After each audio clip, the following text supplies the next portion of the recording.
fulfill his purpose for me.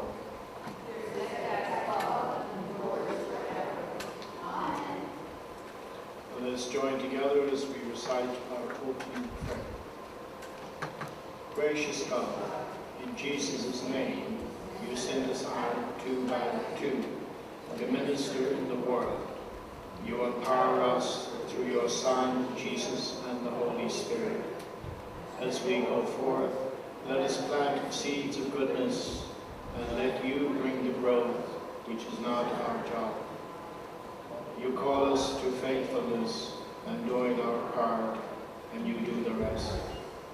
Thank you for your call to live as disciples of Jesus Christ. Amen.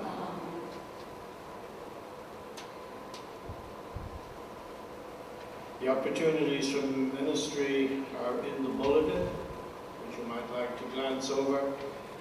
And if there are any other opportunities you wish to vocalize or verbalize at this time, feel free to do so. Here for the 8 o'clock and feels a little under the weather, so I recommended that she go home and rest up. She's less cranky that way. Okay. And I'm sure you prefer to see her here because she's much better looking than I am. No, that's the ladies. Okay, I'm talking about the men.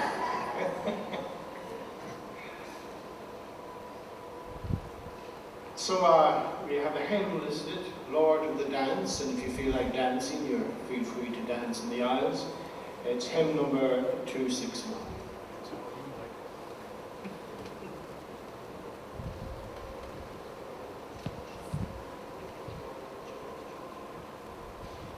Preferable than being among us old people. Okay? Unless one of you kids want to preach, do you?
tribes of Israel came to David at Hebron and said, "Look, we are your bone and flesh. For some time while Saul was king over us, it was you who led out Israel and brought it in. The Lord said to you, 'It is you who shall be shepherd of my people, Israel. You who shall be ruler over Israel.' So all the elders of Israel came to the king of Hebron, and King David made a covenant with them at Hebron before the Lord. And they anointed David king over Israel. David was 30 years old when he began to reign, and he reigned for 40 years. At Hebron, he reigned over Judah for 7 years and 6 months. And at Jerusalem, he reigned over all Israel and Judah for 33 years. David occupied the stronghold and named it the City of David. David built the city all around from the Millo inwards. And David became greater and greater, for the Lord, the God of hosts, was with him. The second reading is from Mark chapter 6, verses 1 through 13. He left that place and came to his hometown, and his disciples followed him. On the Sabbath he began to teach in the synagogue, and many who heard him were astounded. They said, "Where did this man get all this? What is this wisdom that has been given to him? What deeds of power are being done by his hands? Is not this the carpenter, the son of Mary, and brother of James and Joseph, and Judas and Simon? And are not his sisters here with us?" And they took offense at him. Then Jesus said to him, "Prophets are not without honor except in their hometown and among their own kin and in their own house." And he could do no deed of power over there except that he laid his hands on a few sick people and cured them. And he was amazed at their unbelief. Then he went about among the villages teaching. He called the 12 and began to send them out 2 by 2, and gave them authority over the unclean spirits. He ordered them to take nothing for their journey except a staff, no bread, no bag, no money in their belts, but to wear sandals and not to put on 2 tunics. He said to them, "Wherever you enter a house, stay there until you leave the place. If any place will not welcome you and they refuse to hear you, as you leave, shake off the dust that is on your feet as a testimony against them." So they went out and proclaimed that all should repent. They cast out many demons and anointed with oil many who were sick and cured them. The word of the Lord.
So Robin was meant to preach this morning, and her homily was around the John Wesley's edict of the 3 simple rules of life: do no harm, do good, and love the Lord.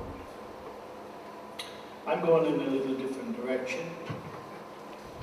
Firstly, in our world today, we seem to think that 3 rules are too much, and we have narrowed it down to 2, and they are do and don't. It's a tricky job trying to assess or evaluate how we're doing as God's workers in His kingdom and in His vineyard. I suppose we like to feel that we're measuring up. We pray that we are measuring up. We may light candles in the hope that we are meeting the grade, but we're always filled with a little uncertainty and some doubt. And we can travel the road to the kingdom either in 1 or 2 ways, and they certainly overlap. We may see our journey as an individual journey with a special and personal relationship to Christ, and our witness is manifested through our particular personal experiences. So I know I am doing good, I feel I am doing good, I evaluate myself and I'm going to give me an A+. I know I'm not doing any harm, so we get another A+. I'm loving the Lord. Well, I'm taking care of my responsibilities, my personal responsibilities. I'm married, so I take care of my wife, take care of the home, take care of the cats. So I seem to have measured up. But the problem is, we don't proclaim the message as individuals, we are asked to proclaim it as a community. And in the gospel today, Jesus sent them out in pairs, in groups. And we like groups. If there is one great fear we have as individuals, it's being alone. It's called loneliness. Very dark place to be. And to offset loneliness, we want the companionship of others. We want a group. We want a club. We want a church. We want somewhere where we belong. Except that when we join that group, that club, that church, that place of belonging, we then are inundated with rules and regulations. And they certainly will turn out, in most cases, to be anything but simple. They become very complex and very convoluted. And often we have a tough time interpreting them. What does it really mean? And then the group will have its own edict, its own rules, its own path, and it will challenge us to follow that way. And as a group, if we abandon our individuality, then we will become followers of a leader. And we will be happy to follow, because in following and responding to the command and living up to that command, we feel that we are making the grade. The difficulty is, of course, whom are we pleasing? When Jesus was baptized in the Jordan, the voice of heaven was heard to say, "You are my beloved, and with you I am well pleased." So we like at times, I suppose, to feign that we are pleasing others, and others are pleased with us, and everything is hunky-dory. But maybe not so. In Mark's Gospel today, I'm going to pull one few words out. And that is, as he could do no good deed among all the people gathered around him, and nobody could accept who he really was, And it was impossible for them to believe that he was the Son of God, despite all the signs and all the symbols and all the rituals, and despite that he could lay his hands on people and make them well. And Jesus was amazed at their unbelief. Now we want to be amazed, and we want Jesus to be amazed at our belief. And when we come to church, and we are religious to our observances, our A+ grade is that Jesus will be amazed at our belief.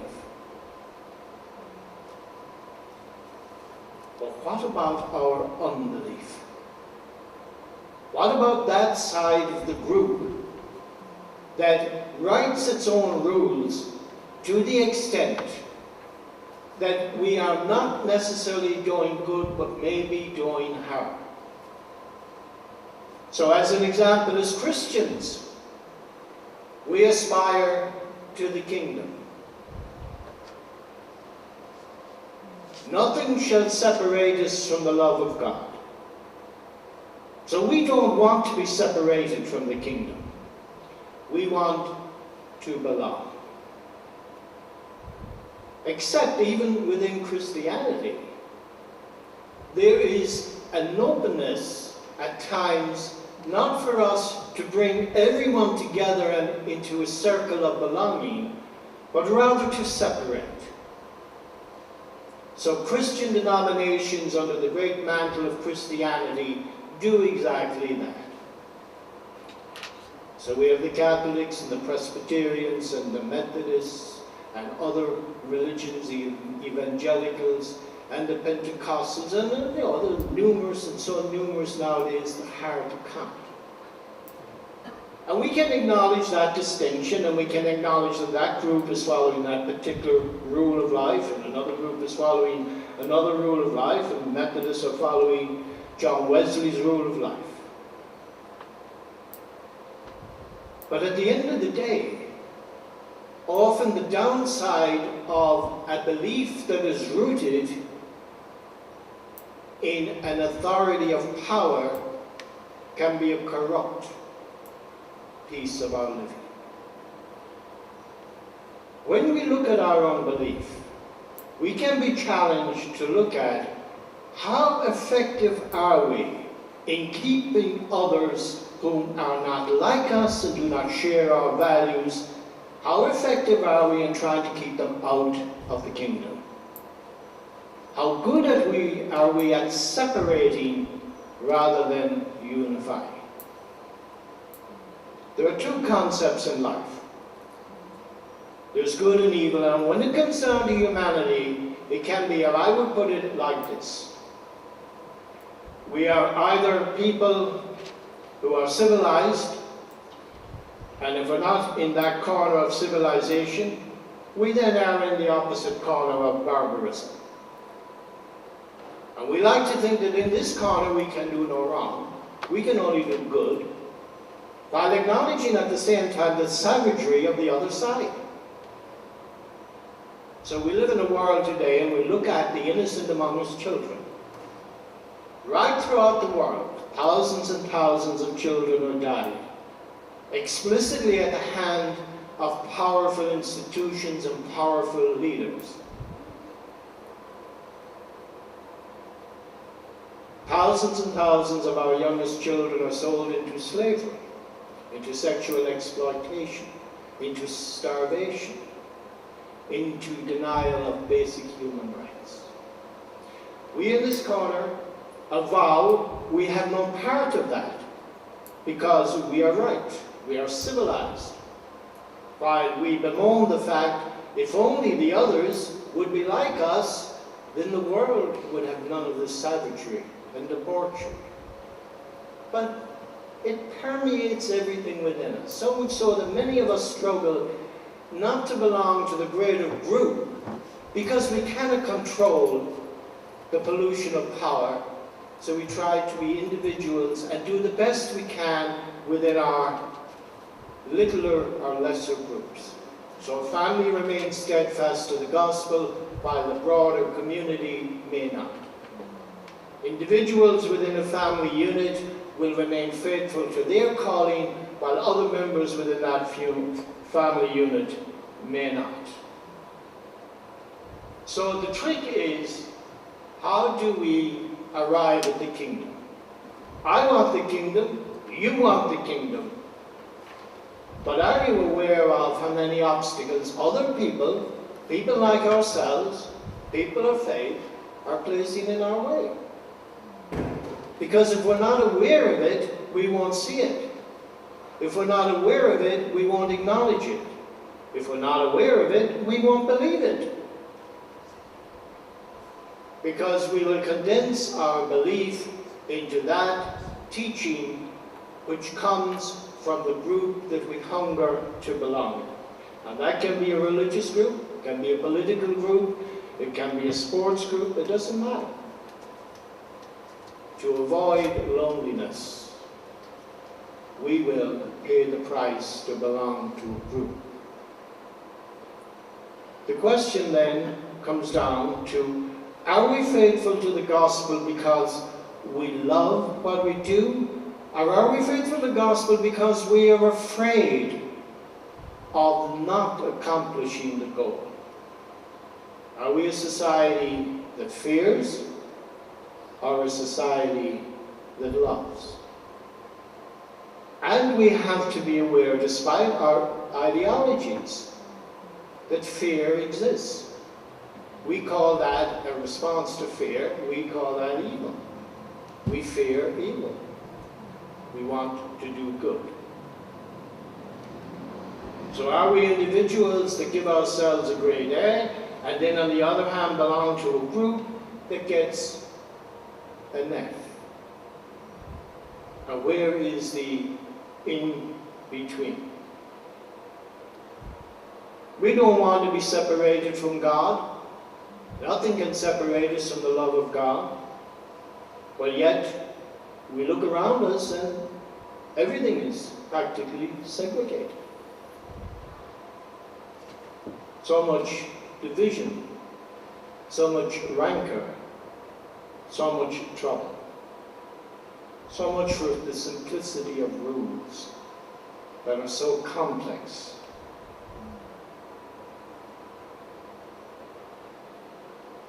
We are people that are called upon to forgive the wrongs that we visit others. But we cannot forgive if we don't accept that we are capable of wrongdoing. And when Jesus said he was amazed at people's unbelief, they would have looked at him and said, "What are you talking about? Our unbelief? No such thing. You're the one that's crazy. You're the one that's out of line. You're the one we cannot accept." So the journey to the kingdom is a tough challenge. And measuring up is hard to evaluate. But perhaps instead of bemoaning the fact of our lack of power to change institutions, we might begin in a sense to become aware as individuals how effective we are in this corner, and then seek in a little way, simple ways, or maybe complex ways, to change. But to change in a manner and a means in which we still follow the third tenet of Wesley, live our life as to love God, not to destroy. But the reality is that our lives sometimes are like a bad dream. We want them to end, and we want daylight, and we want something that is meaningful and purposeful. Sometimes our religion, which we will strive to embrace as a gracious gift from the living God, can be for us a hardship. And there are many preachers like myself who will try and tone it out. But we all need to walk in the ways of the Lord, and the best way is to walk without fear, but rather with courage. And he sent them out in pairs, and he didn't tell them to make sure they were insulated with all the modern technology and all the gifts of the kingdom. He didn't. He said, go out with very little. Don't even bring a bag with you. Don't even bring food. If you have to starve, you have to starve. If you have to be naked and unclothed, then that be it. Just bring sandals and walk with simplicity, and where you are received, you will be blessed, and where you are not received, you will not be blessed. Let us not kind of fool ourselves into looking at each other in a comfortable zone and feel that we're all on the same page just because we worship in this spot or worship in the community or are loyal and patriotic in our country. When we boil it down, we're all fragmented. We all, even though we belong to a larger group, we still belong to many, many subgroups. And we will retreat if we live in fear into the subgroups where we will find a sense of consolation, rather than having the courage to break out and increase the size of our group by the message of Wesley or the message of Christ. Do good, do no harm, and live as to love the Lord. Amen.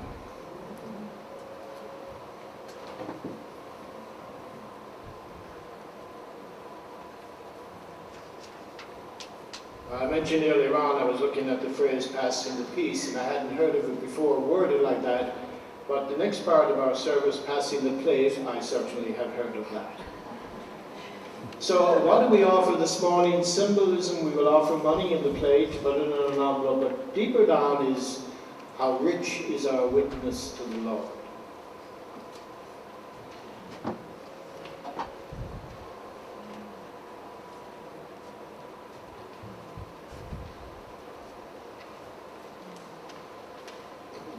Give a little testimony.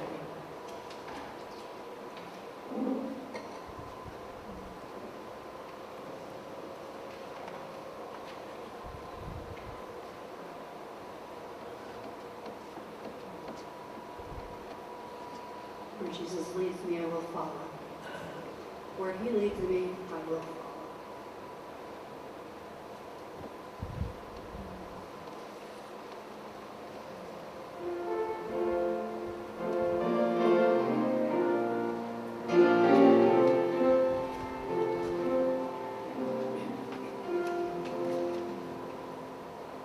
I can hear my Savior calling. I can hear my Savior calling. I can hear my Savior calling. I will stand, follow me. Where he leads me, I will follow. Where he leads me, I will follow. Where he leads me, I will follow. I'll go with him all the way.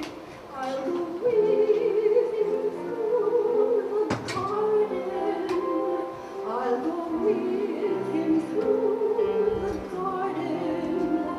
I'll go with him through the garden. I'll go with him through the garden. I'll go with him all the way. I'll go with him through the judgment. I'll go with him through the judgment. I'll go with him through the judgment. I'll go with him all the way. Where he leads me, I will follow. Where he leads me,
grateful for your gift of life, and we humbly return to you these gifts, our simple offerings, and we pray that they are acceptable to you. Amen.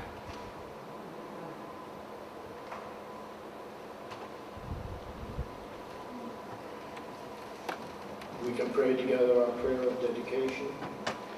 God of all generations, release your power in our midst, that we might be filled with your love and your grace, and so be a part of transforming the world in Jesus' name.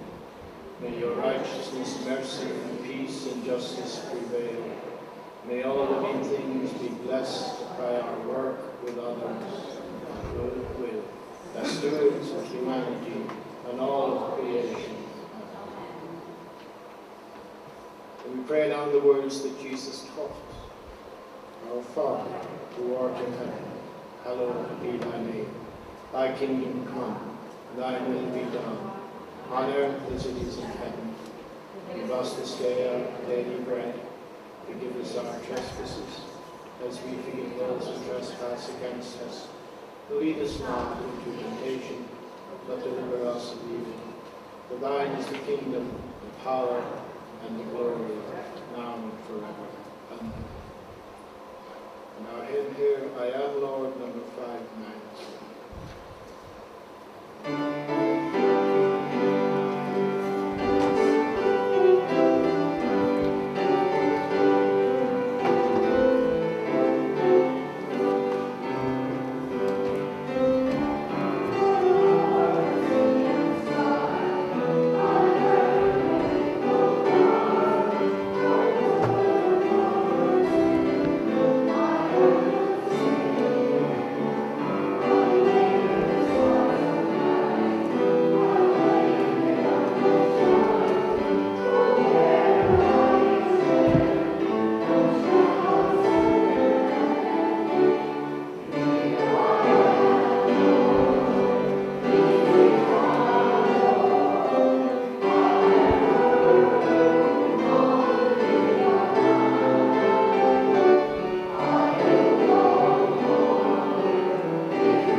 Closing prayer, we have refreshments and you are more than welcome to join us this morning.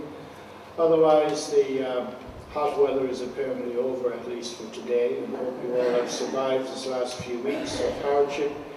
And as we journey into what I term the 2 months of hell, July and August, may we all survive and come and be renewed as people of God.